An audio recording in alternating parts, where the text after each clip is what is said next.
गृहमंत्री अमित शहा यांच्या घरी बैठक जी आहे ती पार पडते। सीएम साहेब, सीएम साहेब, सीएम साहेब, मुख्यमंत्री आपल्यासोबत संवाद साधायचा। सीएम साहेब, मुख्यमंत्री माध्यमांना प्रतिक्रिया।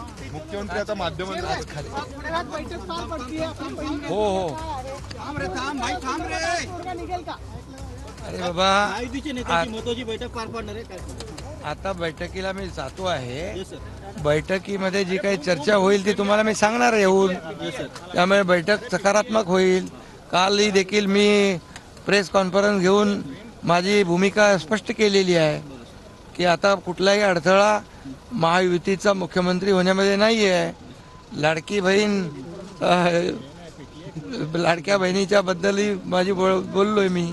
त्यामुळे दिल्लीत दाखल झाले लाडका भाऊ दिल्लीत दाखल झालेला आहे आणि लाडका भाऊ ही ओळख माझी सगळ्या पदांपेक्षा मोठी आहे।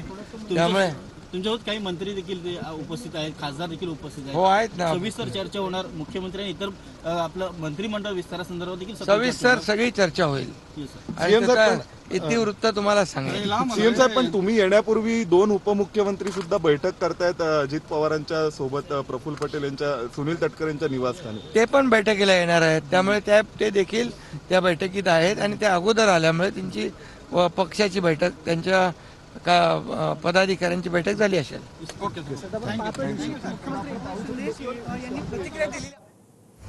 तर आपण ही प्रतिक्रिया ऐकलेली आहे एकनाथ शिंदे यांची। आता आपण पोहोचलेलो आहोत, थोड्याच वेळात बैठकीला सुरुवात होणार आहे आणि या बैठकीमध्ये अंतिम तोडगा काढला जाईल असं त्यांनी म्हटलेलं आहे।